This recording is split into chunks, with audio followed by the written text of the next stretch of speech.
Себеби дегенде жашоодо адам баласы жүрөгү ар кандай ооп турат. Кээ бир адамдар ырыскыдан коркот, келечекке тынчсызданат, эртеңки күнүм кандай болот, оокатым, ырыскым кандай болот деген нерсе бар. Мына ошол нерсени Аллахка болгон жакшы ой ар бир намаздан кийин дагы ушул нерсе кайталанат. Аллахумма ла мани лима атайта. О Аллахым, сен берип койгон нерсени эч ким тоса албайт деп. Аллахумма ла мани лима атайта. Мына ушул нерсени жүрөгүңүзгө бекем сактаңыз. Аллах таалам сиздин бешенеңизге эмнени жазып кое турган болсо, эч ким тоса албайт. Эгерде бешенеңизде ошол нерсени көрөм дей турган болсоңуз, Аллах жазып койгон болсо тагдырыңызга, эч ким аны тоса албайт.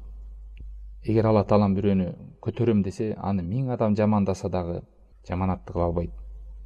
Эгер Аллах таалам бир адамды ырыскысын кенен кылам дей турган болсо, 1000 адам келип аны кедей кылам десе да кедей кыла албайт. Керек болсо жалпы адамдар, жиндер бириккен болсо дагы. Мына ушул нерсени жүрөктө якын менен биз ушундай ишеничте болуш керек. Ушул нерсени пайгамбар саллаллаху алейхи ар бир намазында айтып атат. Аллах берип койгон нерсени эч ким тоса албайт. Аллах таалам Куранда айткандай: "Ма яфтахиллаху лин-наси мин рахматин фала мумсика лаха, ва ма юмсику фала мурсила лаху мин ба'ди." Аллах таалам адамдарга ачып койгон ырайымды эч ким кармап кала албайт. Ал эми Аллах таалам кармап койгон нерсени эч ким аны узата албайт. Мындай чыкна бүт жакшылыктын баардыгы Аллахка таандык. Аллах жазып койгон нерсени эч ким тоса албайт. Ушул нерсени элестетиңиз. Себеби дегенде көп адамдарда ушул нерсе адам тынчсызданат. Адамдардын сөзүнөн коркот, жалканат, ойлонот келечекте. Баланча дегендер жерлерге адам жүрөгү байланып калган, жумушуна байланып калган адамдар бар. Же болбосо бир белгилүү бир адамдарга байланып калгандар бар. Ошолор куруп кетсе менин келечекте болгон ырыскым азайып кетет деген. Мына ушул түшүнүктөрдөн арылыш керек. Жүрөктү Аллах тааламдын өзүнө гана байлаш керек. Ушуну улап айтат. Вала му'телима манат. Ал эми Аллах таалам сен жазбай койгон болсоң бешенеме, тыйып койгон болсоң, сен бербейм дей турган болсоң, аны эч ким бере албайт. Аллах таалам Фатир сүрөсүндө айтат: "Я юханнас, антумул фуқара илаллах, валлаху хувал ганиюл хамид." О адамдар, силер кедейсиңер, Аллах тааламга силер муктажсыңар. Аллах таалам бай, ал мактоо ээси деп.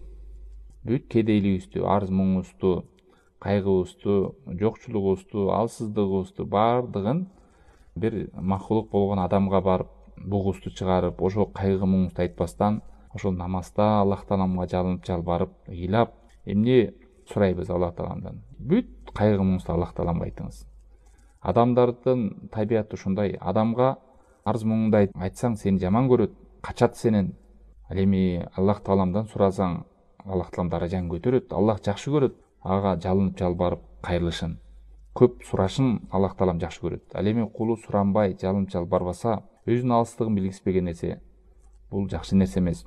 Адамдарга бир нерсе сурасаң, сенен кача турган болсо, Аллах тааламдан суранбасаң, Аллах таалам сенен качат. Адамдардан бир нерсе сурасаң, сенен алыстай турган болсо, Аллах тааламдан сурансаң, Аллах таалам сага жакындайт. Мына ушул нерсе менен жүрөктү жаңыртып, ыйманды жаңыртып, намаз окуган сайын ушул нерсени айтып туруш керек. Анан аягында айтып атат: "Вала янфау дал жадди минкал жад." О Аллах, сенин алдыңда байлык ээси, бийлик ээси, мансап ээси эмне болбосун, баласы көп болобу, бул нерсе куткара албайт сенен. Куткара албайт сенен деген сенин азабыңан куткара албайт. Бирөөнүн ата тегинин шарапаттуулугу же байлыгы эмнеси гана болбосун, бул дүйнөдөгү ордуу коомдордо элге таанымал болгондугу, аны көп адамдар сыйлап калгандыгы Кудай таалам алдында ал куткарып кетпейт. Эмне куткарат Кудай таалам алдында? Пайгамбар саллаллаху алейхи ва саллям хадисинде айткандай: "Оман батта бихи амалу ва лам юсри бихи насабу."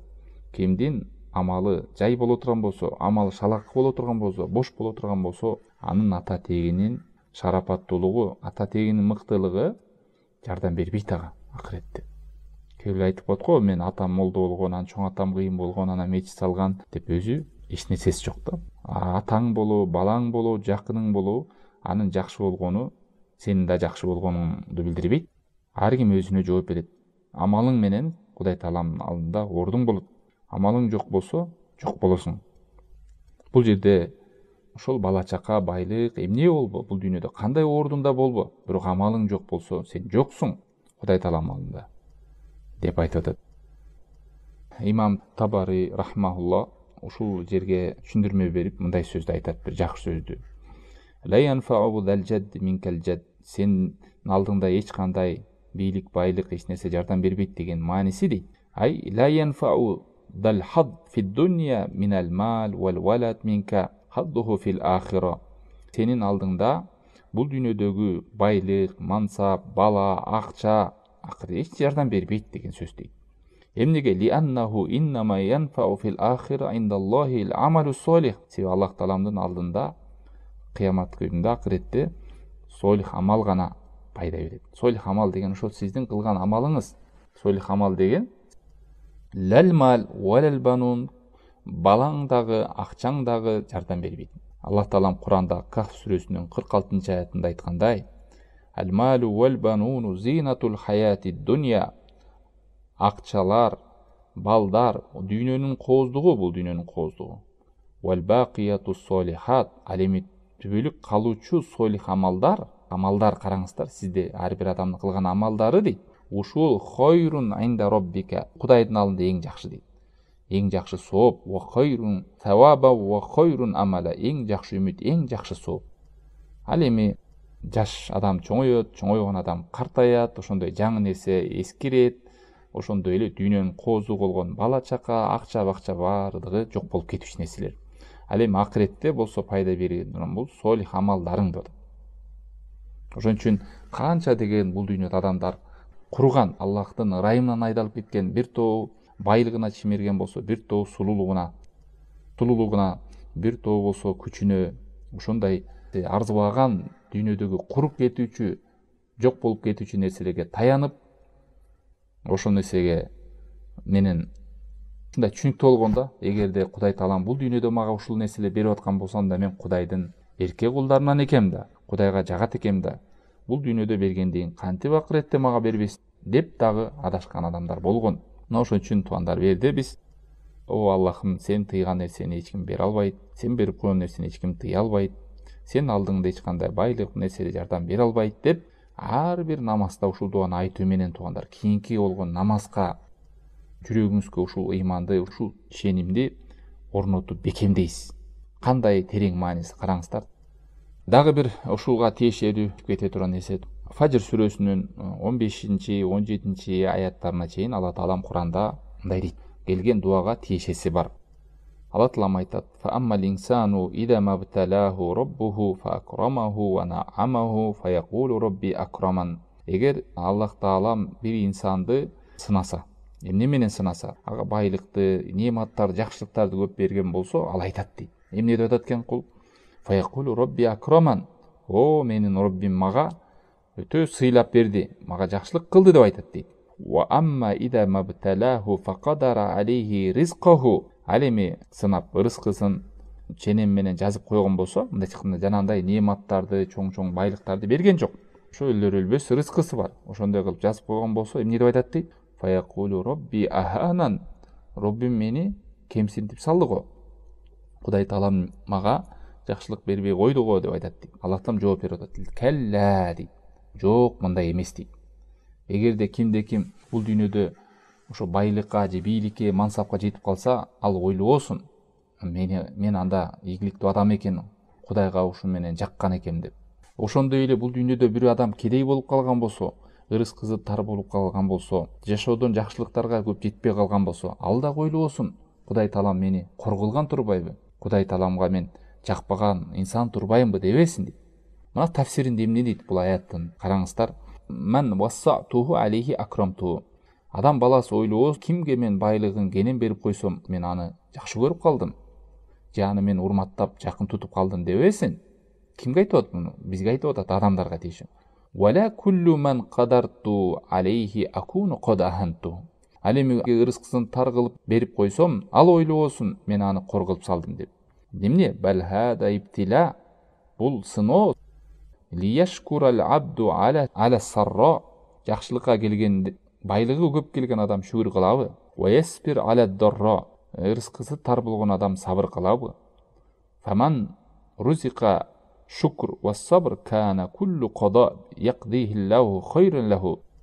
Шүгүргө кылган адамдагы, кыйынчылыкка сабыр кылган адамдагы бунун бардыгы Алла Тааланын тагдыры. Bunun barıca sahih hadiste gelgende Peygamber sallallahu aleyhi ve sellem aytat: "La yaqdillahu lil mu'min min qada illa kana hayran lah." Allah Taala mu'minga qanday taqdir жазган bolsa da al üçün жакшылык дейт. "Wa laysa zalika li ahad illa al mu'min." Бул нерсе эч кимде жок, тек кана мумунда гана бар дейт. Эмнеге? An in asabathu sarra shakara fa kana hayran lah. Жакшылык келген болса шүгүр кылат, Аллага жакшылык. Wa in asabathu darra sabara fakana hayran lah. Эгер бир кыйынчылык келген болсо, сабыр кылат, ал дагы жакшы. Шайтан кээде ушинтип адамга кайгы салып, оюн бөлүп, жаман ойлорду салат. Сени Кудай кечирбейт, Кудай Таалам сени карабай койду, Кудайдын назарынан түшүп кеттиң сен, Аллах Таалам сени кор кылды деп адам Таалам жөнүнөн жаман ойдо болуп баштайт. Алла сактасын. Мен кулумдун күмөнүндөмүн, жакшылык болсо жакшылык, жамандык болсо жамандык дейт. Жамандык ойлосо жамандык. Ошон үчүн Аллах Тааламдан жөнүн жакшы ойдо болуш керек. Бай адам ошол берген нерсе сыноо экен. Аллах Таалам мени шүгүр кылабы деп байлыгынан бөлүшүп, ошол байлыгы бай болгон адам, колунда бар адам көбүрөөк ибадат кылып, көбүрөөк керек кембагалдардын кажеттерин чечип, ошондой нерселер менен алек болгон болсо, ибадаттарын орунду аткарып, албетте ал шүгүр кылган болот. Ал эми байлыгы болуп, ошодон артынан колу бошобой, керек болсо Аллах Тааламга ибадатка колу бошобой калса, анда албетте ал сыноодон сынган адам. Сыноодон сынган адам. Ошо байлыкка кул болгон адам. Колунда бар адамдын колу көбүрөөк бошош керек эле. Себеби ал колунда бар адам да. Кедей адам балки колу бошобой тек гана ибадаттар менен алек болуп калышы мүмкүн. Ибадаттарын уга келгенде аткарып, калган үй бүлөмдү багам деп тирилик менен. Кедей болуп калган адам наалып, кейип, кекшип, нааразы болуп, жана ошондой махлукаттарга жалап кылбастан жакшы ойдо болуш керек. Ушул хадис менен сабагыбыз аяктайбыз. Бул хадис Абдураззакта, Байхакиде, Хакимде келген, Шейх Альбани сохих деген өтө мааниси терең